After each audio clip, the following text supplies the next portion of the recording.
want to quickly discuss this one other division method, which is optional, but a lot of people find that much easier in some situations. So I'll just explain that to you. If you like that, you can use that perhaps if you want. It's quicker than long division sometimes, so it's useful if you think you can use it. Yeah, let's take a particular example and try to understand this using that example.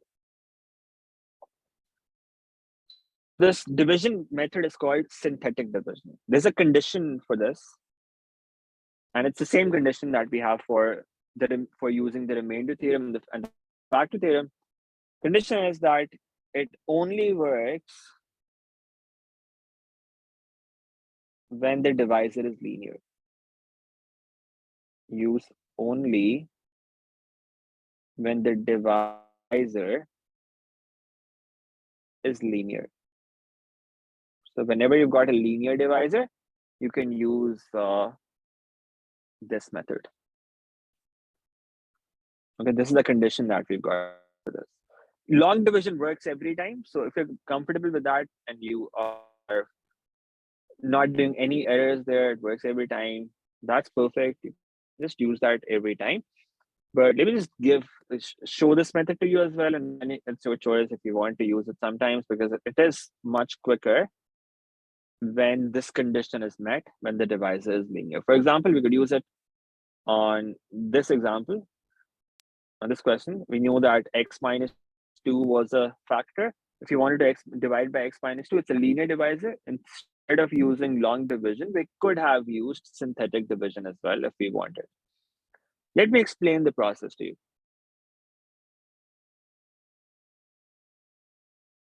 Let's copy this question that we've done before.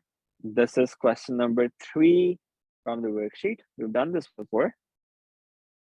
I'm just going to copy this here and do this using this other division method.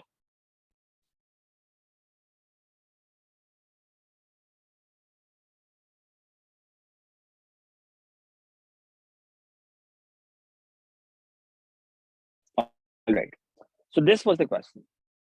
The polynomial x cubed minus 2x plus a, where is a constant, is denoted by p of x. It's given that x plus 2 is a factor of p of x. Factor means the remainder is 0. In the first part, we had to find the value of a. For that, we just used the remainder theorem. We put x equals minus 2 in the polynomial, put that equal to 0, and we found the value of a in the first part. Now, in the second part, it says, when a has this value, find the quadratic factor of p of x. So we know one factor, we have to find the other factor from this, the other quadratic factor. That's what we need to figure out. Now for that, what we did earlier was we used long division, right? And we found the quotient from that long division. All right. Now let's use synthetic division for the same problem. Remember, with the quadratic factor that we're getting in the end is x squared minus 2x plus 2. I'll just leave that there and remove the rest of it and use synthetic division here instead. So what we want to do is we've got this polynomial x cubed minus 2x plus 4, and we want to divide it by x plus 2. This is what we want to divide it by. All right. Let's use synthetic division here and see what we get from this. Now, how do you use synthetic division? You are going to make a structure like this first. One vertical line and 2 horizontal lines like this, one here and another here. Now, in the first row here on top,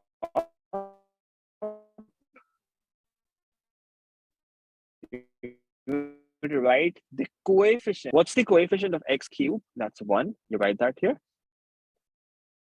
What's the coefficient of the x squared term? It's 0. That term is missing, so you have to put 0 there. The coefficient of the x term, that's minus 2. and the constant term, that is 4. All right. So in the first row here, you write down the coefficients of that polynomial.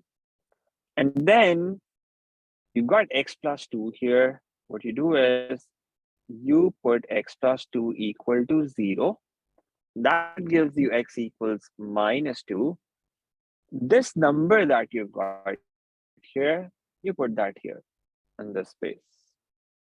Okay, so the dividend comes here. The coefficient of the dividend, they come here. And the divisor, when we put that equal to 0, the number that we get, minus 2, and we write that here. And now we start the long division, the synthetic division process. This is how it works. We take the first number down as it is.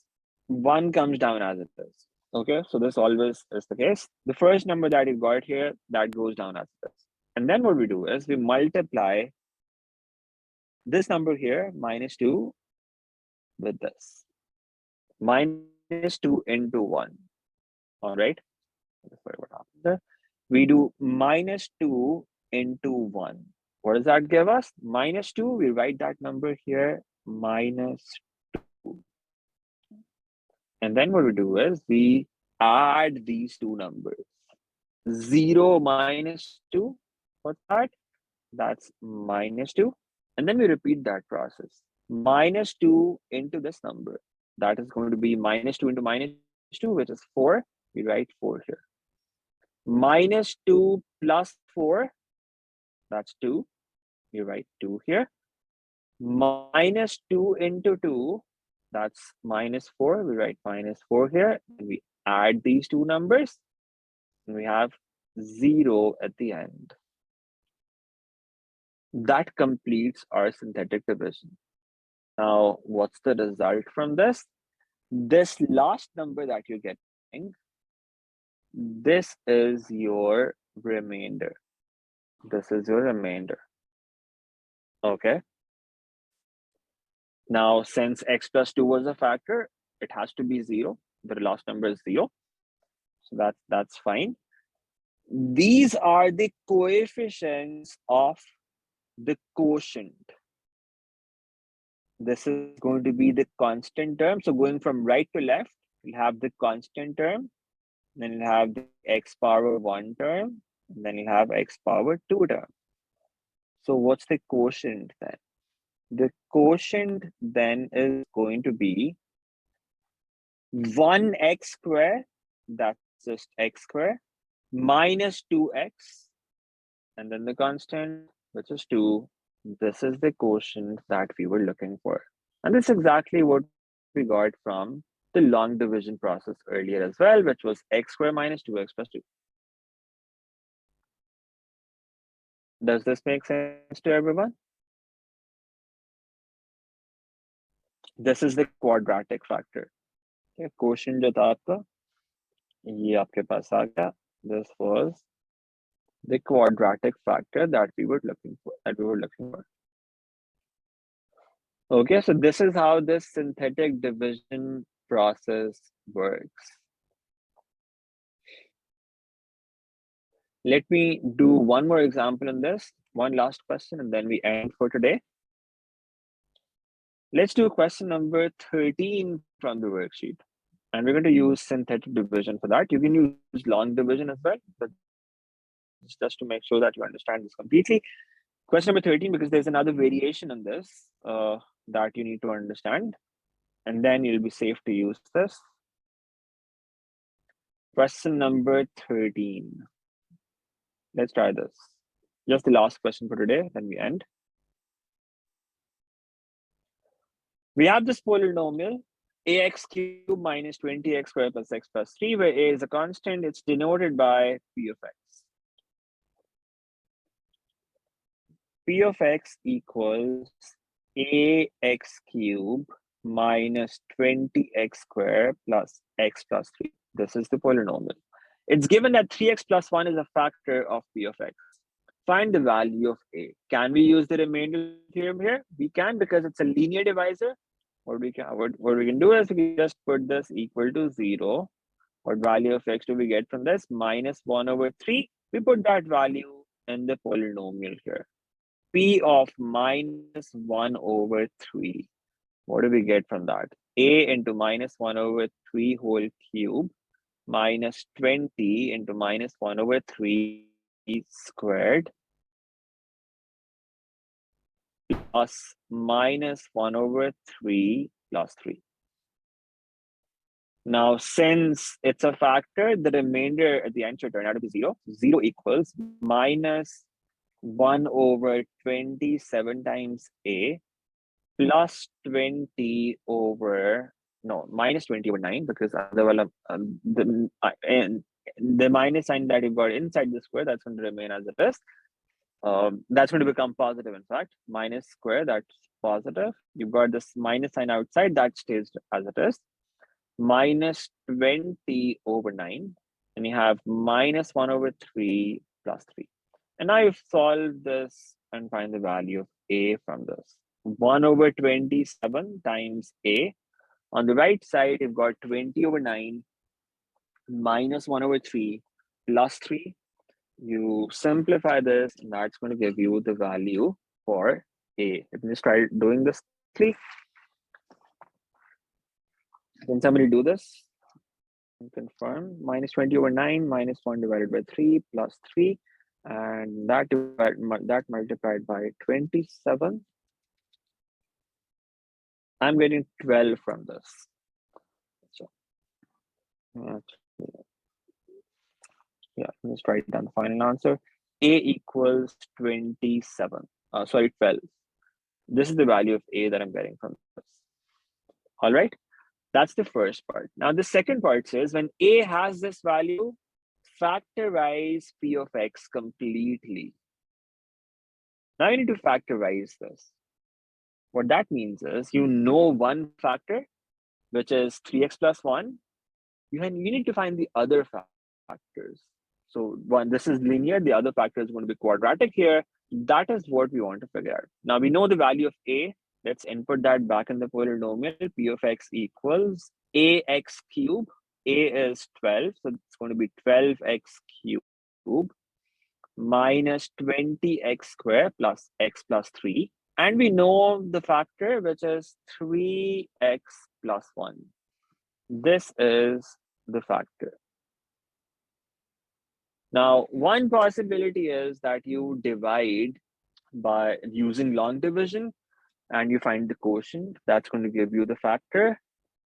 And then you factorize that further, because you may have to, further factorize it. We'll see that in a moment. Or you can use synthetic division here as well. The reason for that is it's a linear divisor, so synthetic division is also going to work. Now, how does that synthetic division work? Let me repeat that process here. We draw a vertical line here,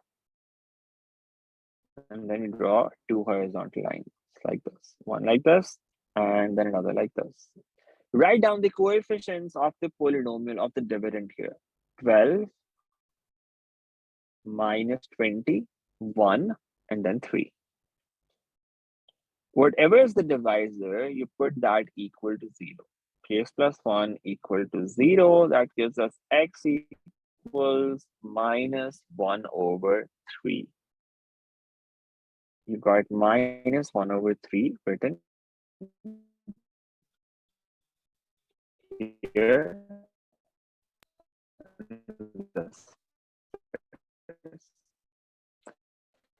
And then you just do that same process that is down as it is.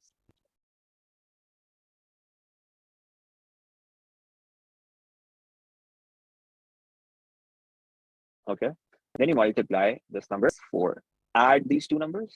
That's minus 1 plus 8 is 9. Minus 1 over 3 into 9. That is minus 3. Add these two. And that gives you 0. And that's your remainder. And that's the synthetic division process done. This is the remainder. But now we've got a slight problem here. Remember the example that we did earlier. In this, the coefficient of x was 1.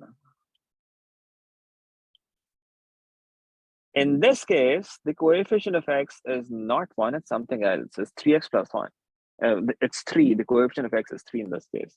Now, whenever we have something other than 1 as the coefficient of x, we have a slight problem. And that is, we are only inputting x equals minus 1 over 3 in the synthetic division. Now, synthetic division does not know whether this factor was x plus 1 over 3, because that would also give you x equals minus 1 over 3, right? Or it was 3x plus 1. We don't know that. So basically, synthetic division assumes if you're inputting this value, the factor that you had was actually this, x plus 1 over 3. It doesn't assume it's 3x plus 1 because it starts with this. It understands that it's x equals minus 1 over 3. So that's x plus 1 over 3 equals 0. So synthetic division basically assumes that this is the factor. But that's not the factor that we've got. We've got 3 into x plus 1. And 3x plus 1 is basically 3 times this thing. Okay? Now, synthetic division process just divides with this part. The number that you've got outside here, you've got to divide by this number yourself. So what does that mean? You add one more step to the synthetic division. That was just the reasoning behind what we just want to do now. Once you're done with this whole process, you're going to do one more thing at the end, and that is you're going to divide by this number.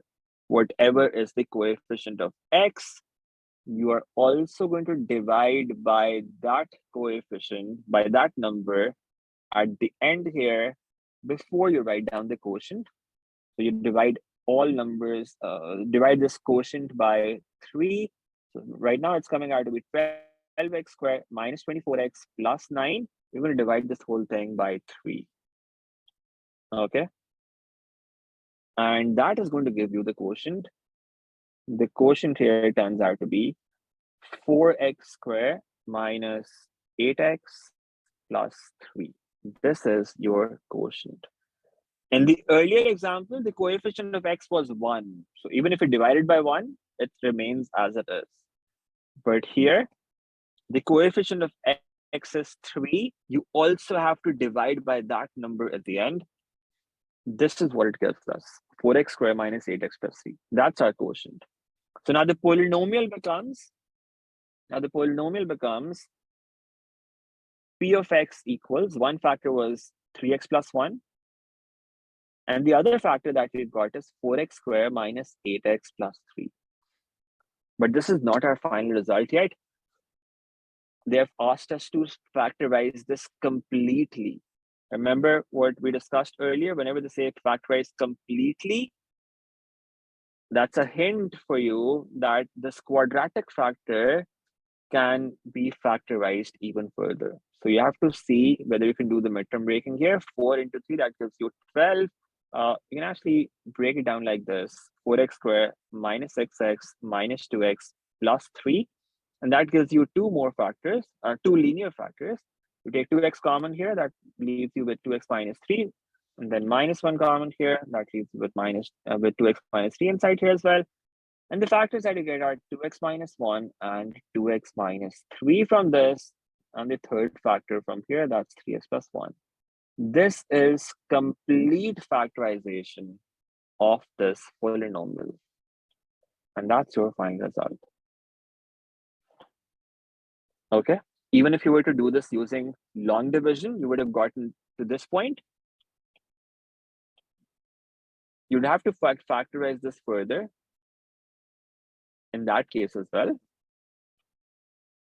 But in order to find this quotient, you've got another method now, that is synthetic division. You could also use this whenever you have a linear divisor. Keep this in mind. You also have to divide by the coefficient of x at the end. Okay, so once you do that, you get that quotient. That's how the synthetic division process works. Now, if you find that easy, you may want to use it. It's quicker, and I personally find it less prone to errors. Long division, in long division, they do tend to be careless errors sometimes, some sign mistakes. Uh, Synthetic division is pretty uh, hard to do careless errors, and it's much more straightforward in that sense. But again, that's your choice. If you want, you can use it. It's kind of optional. Long division works everywhere. Synthetic division works when the divisor is linear. If this condition is satisfied, then you have another choice for doing division.